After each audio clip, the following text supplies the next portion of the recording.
Selamat malam para investor dan trader di tanah air, apa kabarnya? Mudah-mudahan luar biasa dan kembali lagi bersama saya Periodus Jaya dari Suko Sekuritas, di mana malam hari ini kita akan bahas weekly update kaitannya mengenai IHSG. Bagaimana kita review IHSG seminggu yang lalu, kemudian bagaimana proyeksi di minggu yang akan datang, serta tanggal-tanggal dan area resisten yang perlu kita perhatikan pada minggu selanjutnya. Selain itu kita juga akan bahas saham-saham telah kita simak sebelumnya dan juga kaitannya mengenai sektor yang menarik, saham yang menarik, dan juga saham apa saja yang beritanya lagi booming banget di minggu yang lalu. Dan yang pertama saya akan sampaikan terlebih dahulu kaitan mengenai update IHSG. Jadi kaitan mengenai IHSG pada minggu yang lalu, kita bisa melihat walaupun IHSG sempat menembus area resisten 7022 dan 7108, walaupun masih tertahan di area resisten 7184. Akhirnya IHSG pada perdagangan Jumat kemarin menembus area support di area 7108, 7022 dan diproyeksikan akan menguji area 6917. Dan IHSG kemarin mengalami penurunan cukup signifikan karena adanya wacana atau usulan kaitannya mengenai tax terhadap komoditas, mulai dari timah, emas, dan juga nikel, yang tentu saja berpotensi untuk mengikis performa atau profitabilitas dari perusahaan-perusahaan kaitannya mengenai timah, nikel, dan juga emas. Sehingga tidak heran harga-harga saham, timah, nikel, dan lain sebagainya mengalami penurunan signifikan pada perdagangan Jumat yang lalu. Sehingga IHSG mau nggak mau harus rontok dua support di 7108 dan 7022 dan ditutup di angka 6969,396 atau turun 2,86% dari perdagangan Jumat sebelumnya. Dan kita bisa melihat bahwa asing di pasar reguler pada perdagangan Jumat lalu masih outflow di angka 485,02 miliar rupiah.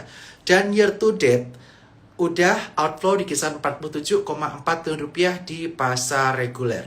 Hari ini menandakan bahwa asing masih melakukan aktivitas penjualan yang cukup masif di pasar reguler kita. Kemudian kaitan mengenai pasar global. Di sini kita bisa melihat bahwa S&P 500 terus mencatatkan rekor all time high-nya, di mana dia mencatatkan rekor all time high di angka 7401,5 atau hari Jumat kemarin ditutup di angka 7398,939 poin, di angka naik 0,84%. Begitu pula dengan indeks-indeks lainnya seperti Nikkei dan juga Korea terus mencatatkan rekor all time high-nya. Sedangkan bursa kita, bursa Indonesia, ini menjadi salah satu bursa yang terlemah di dunia, bahkan bukan salah satu. Bursa terlemah di dunia dengan penurunan di angka 18-19% year to date. Nah, ada apa dengan IHSG? Nah, ini akan kita bahas pada market update hari ini. Nah, kaitan yang pertama, kaitan mengenai isu global, yakni kaitan mengenai perang antara US dan Iran. Seperti kita ketahui, perang tersebut sudah mulai mendingin tensinya, sehingga market-market asing udah tidak cenderung mengabaikan berita kaitannya mengenai US dan Iran. Sehingga tentu saja kita bisa lihat bursa regional Amerika mengalami kenaikan cukup signifikan. Lalu, mengapa bursa Indonesia masih turun hampir 20% year to date? Nah, ini yang akan kita bahas pada live hari ini. Yang pertama adalah kaitan mengenai MSCI.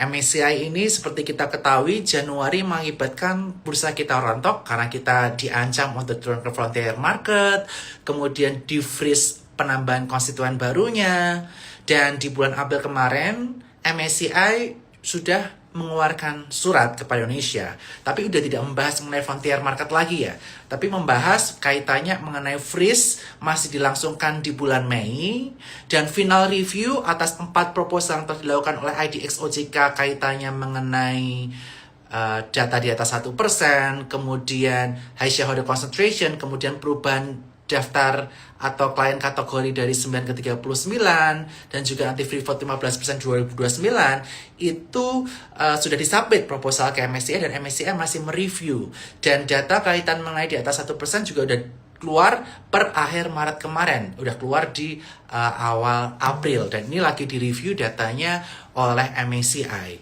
Dan yang menjadi kalender penting di minggu yang akan datang adalah kaitan mengenai deletion konstituen MSCI di bulan Mei ini.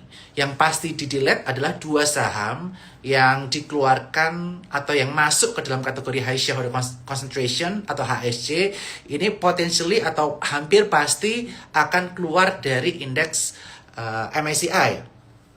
Dan kemudian saham lainnya yang berpotensi keluar, kemarin kita udah diskusi sama Michael Yo, ada 4 atau 5 saham lainnya, tetapi menurut pandangan saya yang salah satu yang berpotensi keluar dari global market standard cap ya, yang untuk MSCI itu adalah dari saham PPP lainnya yaitu Cuan dan beberapa saham lainnya. Nah itu kita perlu perhatikan selasa potensi ada pengumuman tersebut sehingga investor cenderung wait and see, terutama di saham-saham yang berpotensi di-delete dari MSCI. Itu yang pertama yang perlu kita perhatikan. Dan nanti di tanggal 22 Mei, FTSE juga akan kembali mereview kaitan mengenai konstituen FTSE. Saham mana yang akan di-delete, itu nanti juga akan menjadi perhatian penting. Jadi tanggal 12 Mei dan 22 Mei ini wajib dicatat, karena ini kaitan mengenai deletion. Walaupun sekali lagi, konstituen barunya itu atau yang akan di-delete itu baru efektif per 1 Juni 2026. Sehingga untuk aktifan yang macam hedge fund segala macam itu udah bisa keluar mulai dari 12 Mei, mulai pengumuman atau 22 Mei atau FTSE sampai awal bulan Juni nanti. Sedangkan untuk indeks untuk pasif-pasifan itu potentially keluarnya akhir bulan atau awal Juni nanti. Sehingga masih ada potensi outflow dan diproyeksikan weighting Indonesia di MSCI bisa berkurang dari kisaran 1,1% ke 0,8% karena deletion tersebut. Sehingga ini yang perlu kita perhatikan. Case pertama yaitu kaitan mengenai MSCI. Dan yang kedua, selain kaitan mengenai MSCI adalah kaitannya mengenai berbagai lembaga rating yang menurunkan outlooknya Indonesia dari stable ke negatif seperti Moody's dan Fitch. Hal ini dikarenakan kekhawatiran mereka terhadap yang pertama, fiskal Indonesia, yang mana di Q1 udah tercatatkan 0,93% divisi fiskal kita atau 240 triliun rupiah. Artinya apa? Kalau disetahunkan itu di kisaran 3,7%. Sehingga pemerintah betul-betul harus mencermati kaitan mengenai kebijakan penggunaan anggarannya supaya anggaran ini dipakai untuk sesuatu yang produktif yang bisa menumbuhkan ekonomi kita. Ya, ini ekonomi dari kalangan menengah ke bawah, menengah, terutama yang menjadi penggerak roda ekonomi di Indonesia. Selain itu, kaitan mengenai kepastian hukum di Indonesia juga disoroti dalam rating Moody's dan juga Fitch tersebut. Seperti contohnya kemarin aja hari Jumat. Kenapa IHSG anjlok cukup signifikan? Hal ini dikarenakan adanya usulan dari kementerian terkait kaitannya mengenai ESDM bahwa ada potensi perubahan tarif royalti dari terutama timah, kemudian nikel, dan juga emas. Dan tentu saja ini mengakibatkan investor-investor asing dan juga lokal panik. Waduh, kalau nggak ada kepastian hukum di Indonesia, gimana kita bisa investasi dengan tenang di Indonesia? Itu yang menjadi kekhawatiran dari lembaga-lembaga tersebut. Walaupun jika kita telisik lebih dalam, pengaruhnya terhadap timah bagaimana? Pengaruh terhadap timah di harga sekarang yang udah di atas 50.000 USD per tonnya, ada potensi kenaikan royalti kurang lebih 10%. Kemudian emas jika nanti kembali di atas 5.000 USD per onsnya ini, ada potensi kenaikan royalti sebesar 4%. Dan nikel di harga sekarang ada potensi kenaikan royalti 1%. Jadi yang terdampak paling signifikan itu adalah timah, kemudian emas, dan juga nikel. Itu 3 hal yang bisa kita perhatikan. Nah, akan tapi ini masih berupa usulan. Nah, ini kita harapkan pemerintah mengconsider kaitan mengenai kepastian hukum ini, karena ini menjadi sorotan dari lembaga rating tersebut, sehingga kedepannya ketika pemerintah menggulirkan peraturan kepada pelaku bisnis Indonesia ini menjadi lebih firm dan ada kepastian sehingga ketika asing berinvestasi di Indonesia tidak terganggu oleh aturan-aturan yang mendadak seperti ini. Walaupun kita mengapresiasi juga ya, ini tujuannya memang supaya fiskal kita lebih baik, tetapi kita bisa pikirkan cara lain supaya fiskal kita lebih baik tanpa mengganggu iklim bisnis dan investasi di Indonesia. Nah, kemudian yang perlu kita perhatikan kaitannya mengenai kondisi Indonesia, selain tadi kaitan mengenai MSCI, kemudian yang kedua adalah kaitannya mengenai fiskal, dan kaitannya mengenai kepastian hukum. Kita juga lihat bahwa di minggu yang lalu disampaikan bahwa pertumbuhan GDP Indonesia ada di angka 5,61%. Tetapi sekali lagi pertumbuhan GDP kita ini masih di-trigger oleh government spending. Nah, ini yang menjadi catatan. Kedepannya mudah-mudahan pertumbuhan GDP kita bisa didorong dari pertumbuhan ekonomi middle low dan juga pertumbuhan kredit, karena ini akan bersifat lebih sustain daripada government spending semata. Dan yang perlu kita tekankan juga adalah kaitannya mengenai bank buku 4 ya, yang disoroti oleh Fitch juga bahwa outlooknya dari stable ke negatif.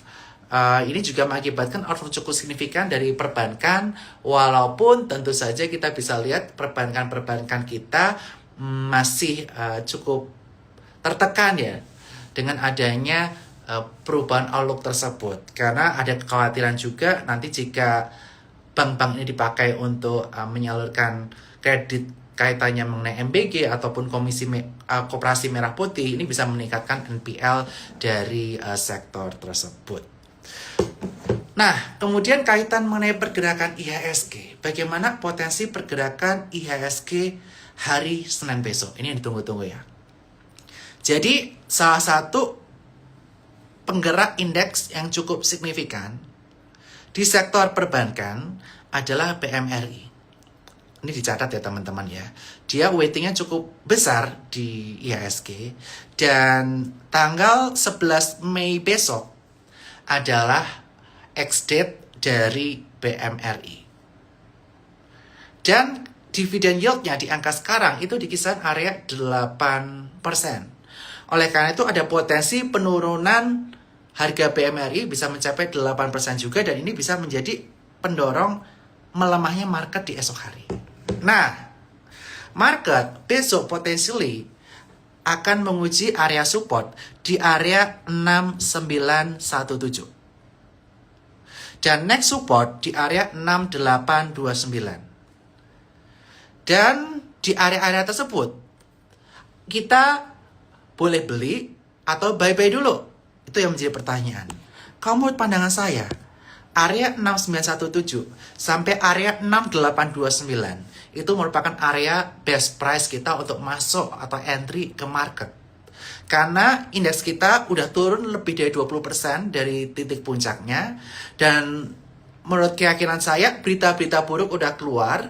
Walaupun 12 Mei nanti diumumkan kaitan mengenai dilation, udah banyak yang mengantisipasi duluan. Dengan adanya aktif-aktifan yang udah melakukan aktivitas penjualan baik dari asing maupun domestik, sehingga saham-saham yang potensi di-delete di 12 Mei nanti yang berlaku di 1 Juni itu udah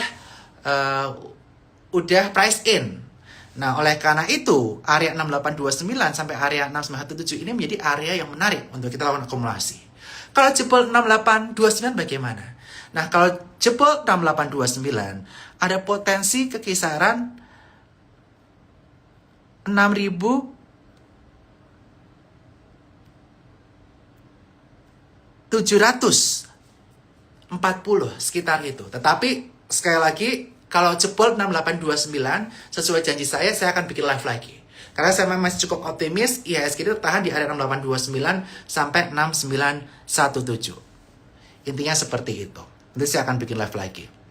Kemudian IHSG ini masih belum berpotensi dalam jangka menengah hingga panjang, mudah-mudahan bisa membentuk pola double bottom. Selama area 6829 itu tidak tertembus. Sekali lagi IHSG berpotensi membentuk pola double bottom besar dalam jangka menengah hingga panjang jika 6829 tidak tertembus. Dengan area resisten utama untuk membentuk pola double bottom adalah di kisaran area 7751. Jadi kalau dia breakout 7751, dia akan membentuk double bottom dengan pola besar dengan potensi upsetnya bisa di kisaran area 8.600 kalau misalnya jebol 7.750. Tetapi ini jangka menengah hingga panjang ya. Jangka menengah panjang itu berapa lama? Kurang lebih kisaran 4-6 bulan dari sekarang. Tetapi sebelum itu kita akan perhatikan area-area kecil IHSG yang perlu diperhatikan di area resisten-resisten kecil selama dia tidak menembus 6917 dan 6829. Yang pertama adalah area 7022. Kalau dia rebound, kita harapkan dia balik di atas 7022 dulu. Kemudian 7108. Dan next yang bisa kita perhatikan adalah 7184. Itu 3 resisten atas yang perlu kita perhatikan. Dan besok IHSG cenderung melemah terlebih dahulu dengan resistance 917 sampai 829. Ini menjadi golden moment untuk kita untuk melakukan akumulasi, dan mudah-mudahan nanti setelah PMRI beres ex-date, IHSG kita bisa lanjut rally sambil menunggu pengumuman tanggal 12 Mei nanti ya, tentu saja seperti itu. Oke, kita akan bahas kaitannya mengenai saham-saham dan sektor-sektor yang menarik untuk kita bisa perhatikan.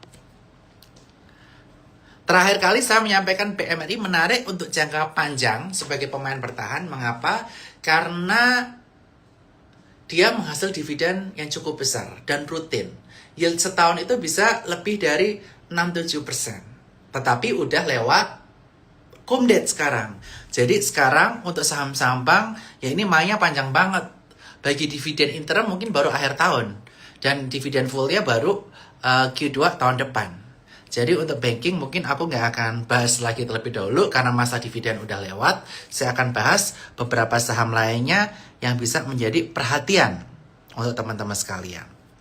Nah, buat dividen hunter lainnya nih, dividen hunter lainnya yang satu perusahaan yang belum bagi dividen dan potensi dividennya itu kisarannya adalah di angka 5-6%, itu ada di Telkom. Ini kita bahas nggak langsung konglo ya, kita bahas dari pemain belakang, pemain tengah, dan pemain depan. Pemain belakang itu apa? Pemain belakang itu kaitan mengenai saham yang bisa kita hold jangka panjang, itu lebih dari setahun, dia rutin membagikan dividen, dan istilahnya kita beli saham tersebut, kita kayak invest di apartemen, invest di kos-kosan, tiap tahun kita dapat imbal hasilnya dari kita ngekosin atau nyewain apartemen tersebut. Itu pemain belakang ya, itu pemain belakang. Dan pemain belakang kemarin kita udah bahas perbankan, udah lewat dividennya. Kita akan bahas selanjutnya yang rutin bagi dividen adalah Telkom. Dia payout ratio minimal 60-80% setahunnya. Biasa dia akan bagi dividen di bulan 6 atau bulan Juni. Dan yang perlu kita perhatikan kaitan dengan Telkom di harga 2960 sekarang, dividen yield diproyeksikan akan berada di kisaran 5-6%. Ini akan menjadi hal yang cukup menarik untuk kita perhatikan. Dan untuk Telkom, kita bisa perhatikan besok kalau dia koreksi di kisaran area 2910, ini area menarik untuk kita perhatikan, area support yang menarik untuk kita perhatikan di area 2910. Kemudian area resisten yang bisa kita perhatikan selanjutnya adalah di kisaran area 3010. Jadi itu area resisten. Tapi ini kalau Telkom better untuk main agak panjang ya. Dia bukan saham-saham yang cenderung untuk main jangka pendek. Kemudian resisten selanjutnya ada di kisaran 3210. Kemudian saham pemain belakang yang bisa main jangka panjang juga. Saya udah menjelaskan berkali-kali, ini adalah saham yang tahun lalu kitchen shrinking, tahun ini potensially hasilnya bagus habis beres merger, yaitu Excel Axiata. Nah, untuk Excel ini bisa diperhatikan, area support sekarang di kisaran area 3000, dan support selanjutnya di kisaran area 2920. Ini range yang bagus 3000 sampai 2920 untuk melakukan akumulasi. Dan dia akan berpotensi untuk meningkat signifikan jika dia tembus 3280 dan tembus 3360. Kalau dia tembus 3360, dia akan membentuk pola inverted hand shoulders dengan target kenaikan bisa sampai kisaran area 4000-an. Kalau dia tembus 3360 dengan volume kencang. Dan ini bisa dicapai jika IHSG kita sekali lagi mulai stabil kondisinya. Mulai stabil di angka berapa? Jika dia tembus 7451, itu udah menjadi fase pertama yang perlu kita perhatikan.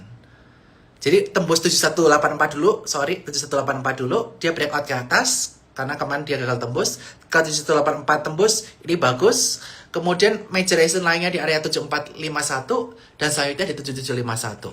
Tiga area tersebut itu merupakan resisten kuatnya dari IHSG. Selain resisten kecil-kecil yang udah saya bahas tadi. Jadi sekali lagi semua tergantung indeks juga. Kalau saham-saham big caps, ini tentu saja sangat ditentukan oleh indeks. Kemudian, saham pemain tengah. Saham pemain tengah ini kita bisa lakukan swing trading, tetapi sekali lagi pembatasan risiko tetap perlu. Karena dia swingnya naiknya bisa tinggi, ke bawah juga bisa turun signifikan. Tetapi saham pemain tengah ini yang perlu saya catat adalah dia memiliki fundamental yang solid, itu satu. Dan dia ini diuntungkan dengan kondisi makro saat ini sektornya. Nah, yang pasti diuntungkan apa? Yang pasti diuntungkan adalah sektor oil and gas. Sektor oil and gas ini tentu saja diuntungkan dengan harganya oil saat ini udah di kisaran area 100 USD per barrelnya Brent oil. Artinya jika kita bandingkan dengan tahun lalu, kenaikan harga oil itu telah mencapai hampir 50%. Itu yang bisa kita perhatikan. Dan untuk Raja, seperti saya sampaikan berkali-kali, Raja ini dia breakout area double bottom sebelumnya, itu di area 4000. Dan setiap kena 4000 itu ada rejection. Kalau misalnya entar atau besok IHSG turun dulu dan Raja ikut terbawa turun ke dekat 4000, ini menjadi area cantik kita untuk melakukan akumulasi. Dan Raja ini kita lihat ada beberapa resisten yang bisa kita perhatikan. Di kisaran 4570.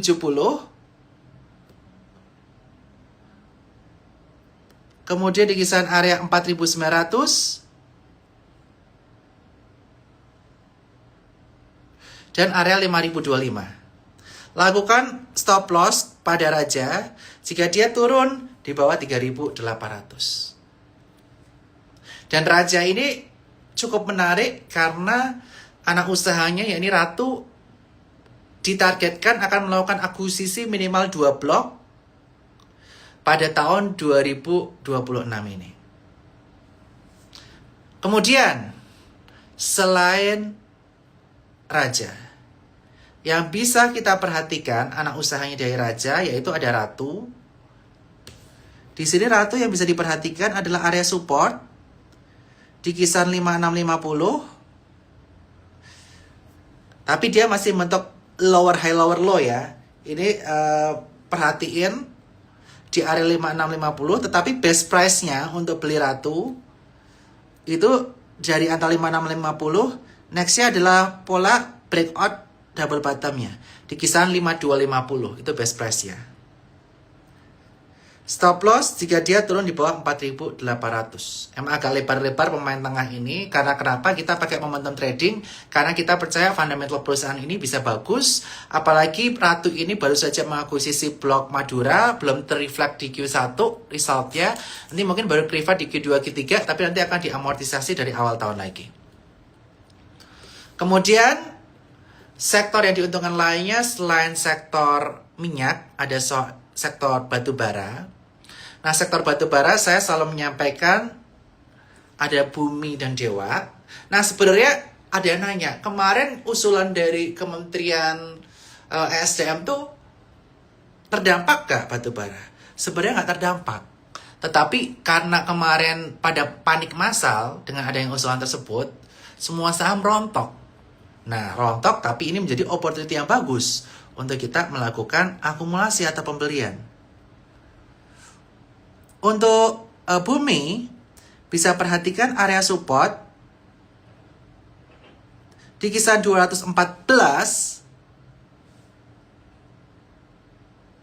dan nextnya di kisaran 204 dengan stop loss di bawah 198. Kemudian batu bara lainnya adalah Dewa.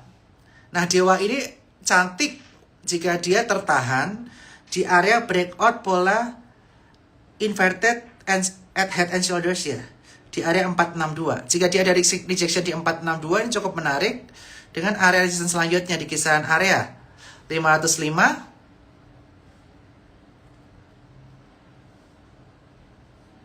dan next ya 525, next ya lagi ada di kisaran area 590 dengan stop loss yang bisa kita perhatikan jika turun di bawah 436. Sekali lagi, saham-saham ini merupakan saham-saham yang market cap-nya cukup besar.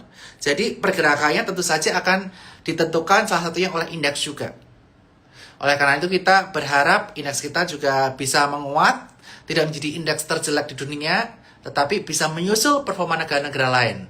At least jangan minus lah. Kita nggak berharap lah kayak Korea ataupun kayak Nikkei. Tapi at least nggak minus. Itu udah akan membuat saham-saham pilihan kita ini bisa meroket. Selanjutnya pemain depan. Nah, pemain depan ini bedanya sama pemain tengah itu apa? Kalau pemain tengah itu fundamentalnya diuntungkan dengan kondisi makro. Bisa kita pakai untuk momentum trading. Karena secara fundamental tahun ini berpotensi menjadi lebih baik dibanding tahun sebelumnya karena ada kenaikan harga komoditas tersebut. Di mana komoditas andalan saya adalah minyak dan juga batu bara. Makanya saya masukkan ke pemain tengah. Kalau yang pemain depan, itu stop loss-nya harus lebih pendek, lebih ketat. Kita gunakan strategi swing trading. Kenapa? Karena secara fundamental mungkin belum tentu terdampak positif dengan kondisi makro, tetapi ini dimotori oleh sentimen-sentimen di grupnya mereka. Nah, yang nggak lama-lama lagi yang saya ingin bahas adalah grup Pak PP. Grup Pak PP gimana nih? Kalau grup Pak PP, kalau yang sekarang lagi ada di posisi MSCI Global Standard Cap, yang big cap, saya menyingkir dulu ya. Karena takutnya saham-saham yang di MSCI Standard Cap atau Global Cap seperti Brand, Cuan, dan lain sebagainya itu takutnya di downgrade ke MSCI Small Medium Caps. Atau bahkan di exclude sekaligus karena dia masuk high shareholder concentration. Nah, oleh karena itu yang nggak masuk di Global Standard Cap apa? Dan free float-nya cukup besar, trade value-nya juga cukup besar. Yakni adalah PTRO. PTRO ini menarik sekali karena dia pernah ada satu kali rejection ketika dia menyentuh 4870, selalu ada rejection di situ. Jadi support kuatnya di area 4870.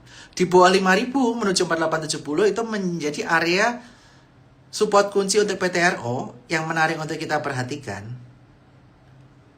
Dengan stop loss di area 4730.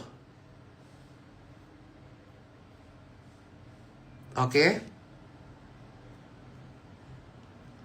Kemudian resisten-resisten yang perlu diperhatikan untuk PTRO ada di kisaran area 5550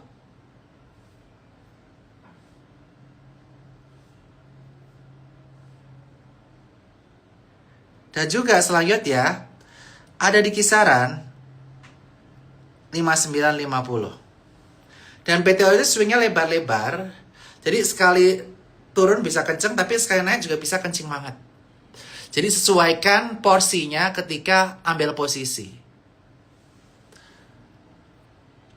Kemudian, selain PTRO, kita ada kaitannya mengenai Piala Dunia. Seperti kita ketahui Piala Dunia ada di bulan Juni, yang mendapatkan hak siar TVRI, tetapi TVRI nggak punya OTT.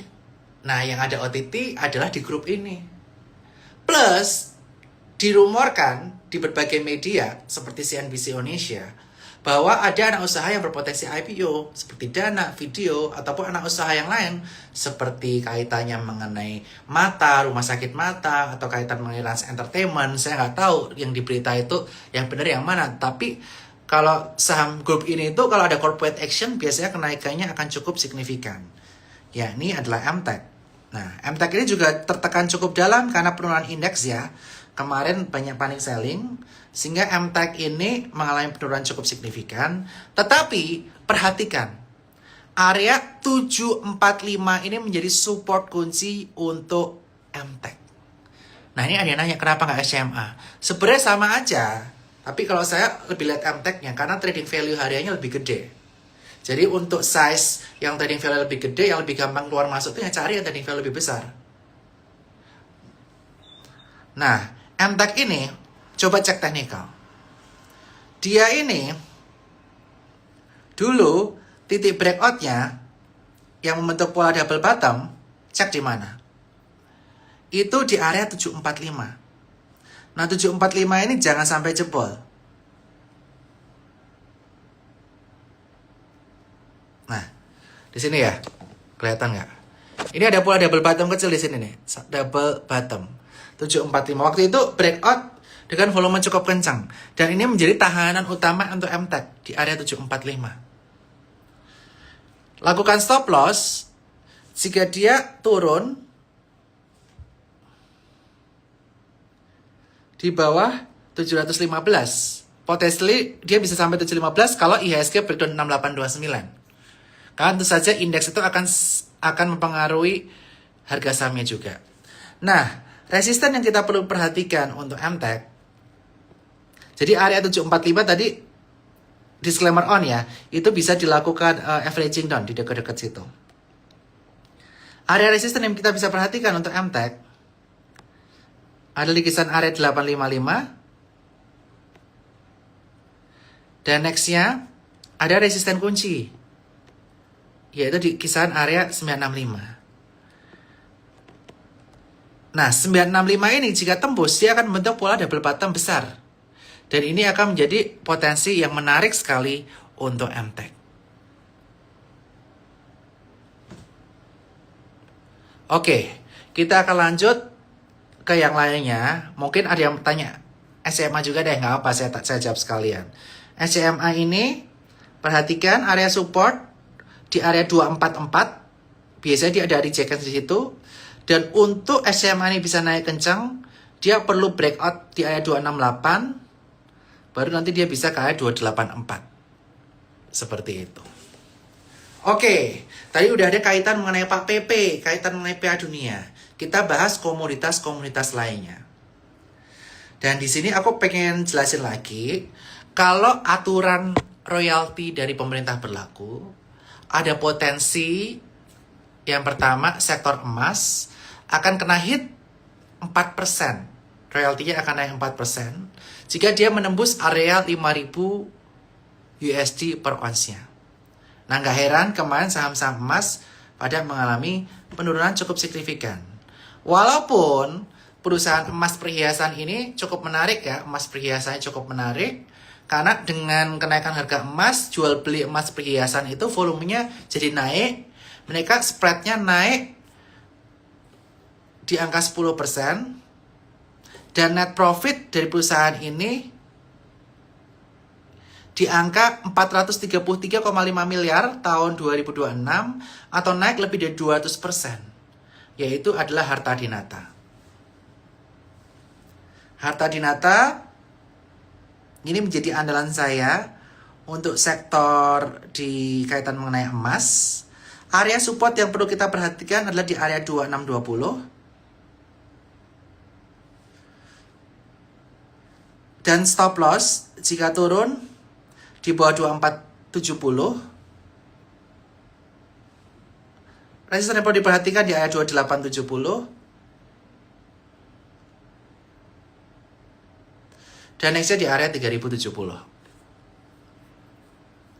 Ntar kalian charting sendiri untuk saham-saham idola kalian. Tapi sektor emas tadi saya sampaikan terdampak kurang lebih 4% ya. Ini ya kurang lebih ya gambarnya ya. Oke. Kemudian sektor nikel. Nikel gimana sih? Sebenarnya nikel royaltinya tuh naiknya nggak signifikan. Hanya 1%. Dan ini berpotensi menurunkan net profitnya juga kisahnya 1% aja. Sebenarnya tipis ya. Dan di kaitan mengenai nikel, aku paling suka itu MBMA. Karena MBMA atau grupnya Pak Boy Toheri lagi rajin corporate action nggak cuma di Indonesia, tetapi di luar negeri. Seperti emas yang akan melakukan IPO di Hong Kong. Potentially perusahaan-perusahaan lainnya juga kepikiran lah dia untuk lari ke sana. Dan MBMA ini, area breakout sebelumnya itu ada di kisaran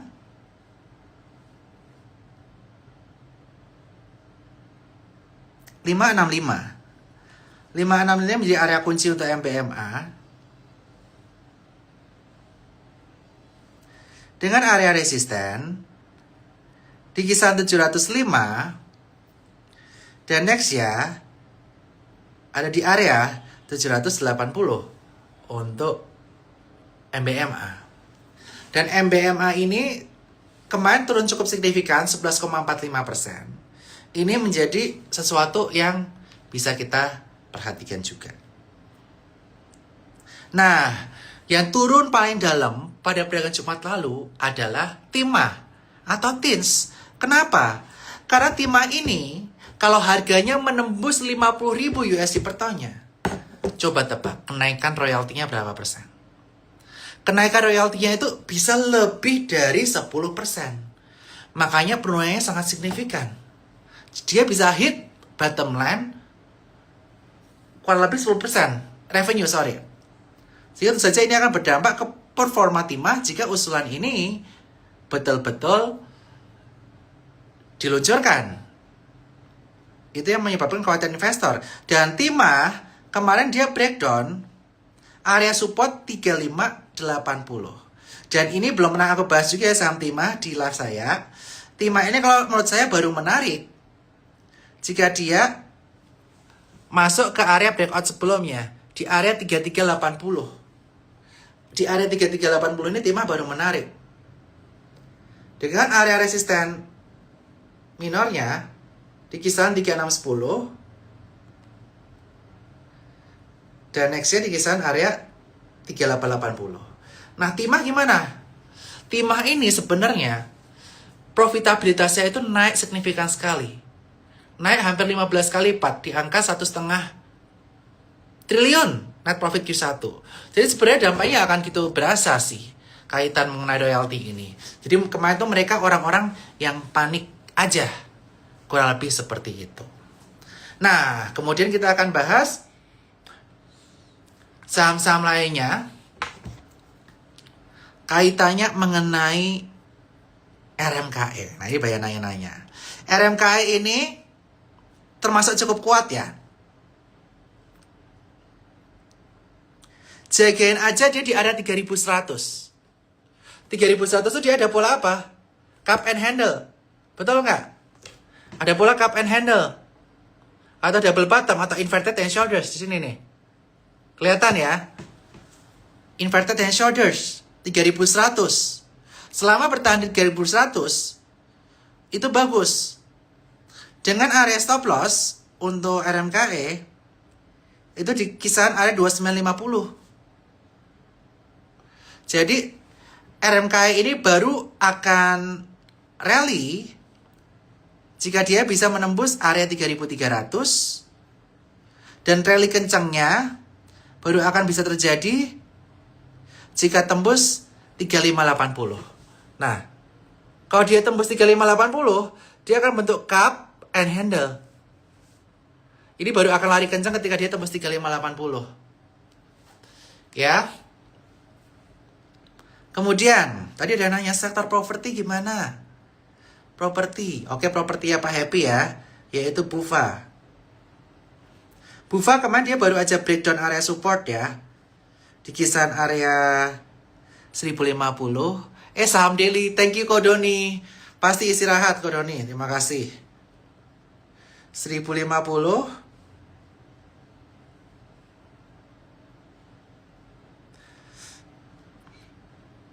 Nah, area akumulasi yang menarik untuk Bufa itu di bawah 1000 ya. Dengan stop loss jika dia turun di bawah 890. Dengan area resisten di kisaran 1175 dan kisaran 1380. Kemudian TRIN.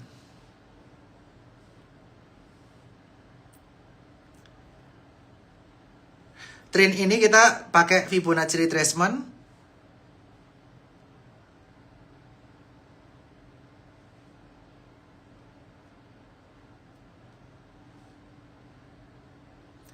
TRIN, perhatikan, dia harus kembali ke Fibonacci 61,8 di area 660. Jika kembali, dia ada potensi ke 710, 755, dan 810.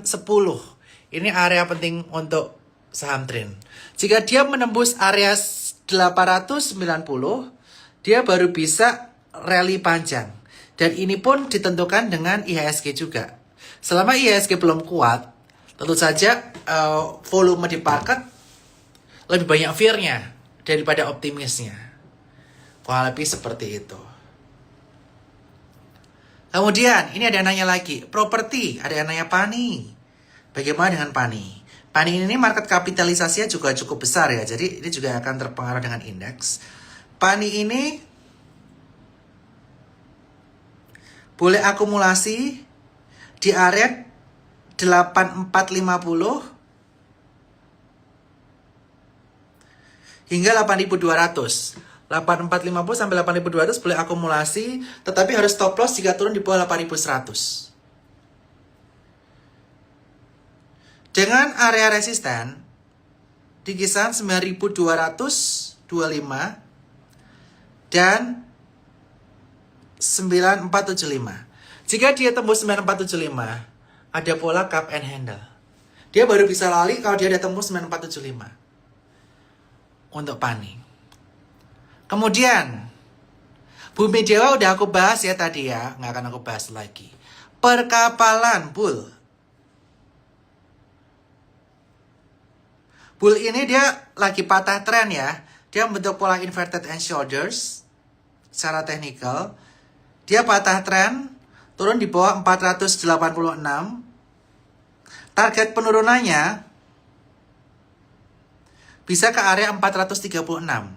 Baru boleh beli di bawah 450 ya teman-teman bull. Dengan area stop loss. Kalau turun di bawah area 410. Resisten di kisaran 520. Seperti itu.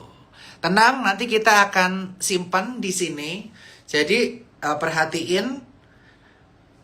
Nah, untuk medical yang bagus mana? Nah, menarik banget untuk kaitan mengenai medical. Ada saham-saham medical yang kemarin sampai arah yaitu IRA. Karena kenapa? Karena ada hantavirus. Ketakutannya hantavirus ini bisa kayak COVID-19. Walaupun saya menyaksikannya atau melakukannya. Tapi saham-saham kaitan mengenai medical itu udah mulai rebound. Nah, kalau saya yang lagi saya lihatin itu adalah Prodia. Prodia ini baru kemarin ketahan di area breakout-nya dia sebelumnya. Pola double bottom atau inverted shoulders di area 2450 itu ketahan di situ. Jadi area 2450 itu menjadi area kunci yang menarik untuk Prodia. Dengan next resistance di kisaran 2600.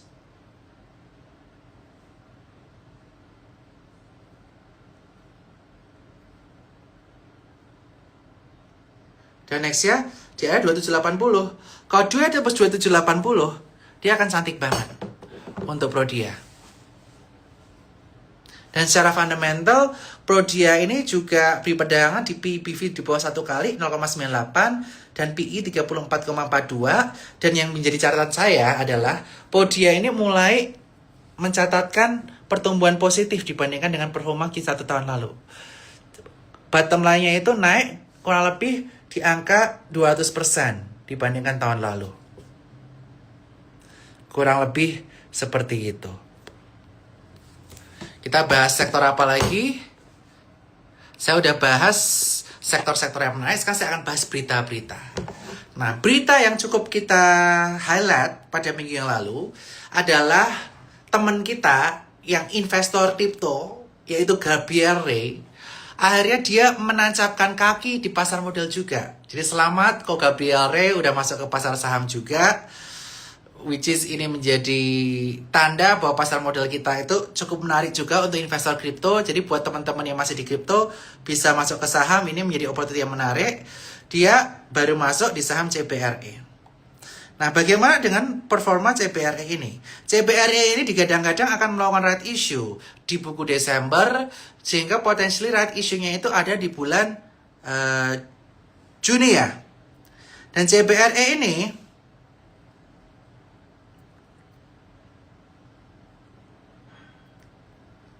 area support yang bisa diperhatikan adalah area breakout sebelumnya. Ya, ini di area 910. 910 ini bisa diperhatiin sebagai area support. Area stop loss jika turun di bawah 850 dengan resisten 980. Dan jika dia tembus 980 bisa ke 1010. Nah, kalau dia tembus 1010, dia baru cantik nih. Resistennya bisa jauh hingga kisaran 1200. Kalau dia menembus 1010. Dan sekali lagi ini akan bergantung dengan kondisi market kita. Oke, telekomunikasi udah kita bahas, saham-saham yang hype udah kita bahas. BDMN ya, ini naik kenceng banget 4.510. Selamat yang udah cuan BDMN. Aku nyampein saham-saham yang penuh dengan berita itu minggu lalu juga ya. Minggu sebelumnya aku udah sampein juga mengenai BDMN. Selamat yang udah cuan BDMN, kemarin naik 11%.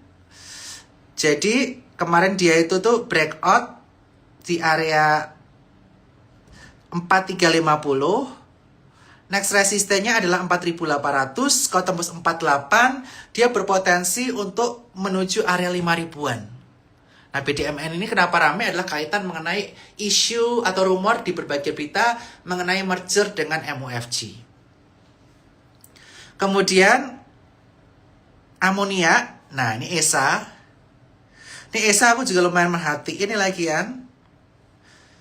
ESA ini kemarin tertahan di area resistance 835. Kalau dia kembali ke atas 835, potensinya dia akan menguji area resisten 910 dan 985. Dengan stop loss jika turun di bawah 760. ESA ini menarik kenapa? Karena performa profitabilitasnya naik 200% dibandingkan sebelumnya. Dan teman-teman sekalian, saya ingin mengingatkan buat teman-teman yang belum buka rekening Sukor Sekuritas, jangan lupa buka. Karena tiap hari dari jam 9 pagi sampai 4.15, kita ada live trading baru. Live trading bareng dengan technical analyst kita, yaitu Rehan. Dan aplikasi kita tuh lengkap banget. Ada broker summary, kemudian insider. Ini lengkap banget ini nih. Ini spot by Sukor Sekuritas. Terus kita ada pengendalian saham, retailnya sisa berapa di saham tersebut. Terus kita bisa lihat seasonality. Ini aplikasinya Spot by Sukor Sekuritas. Deposit minimal cuma Rp100.000.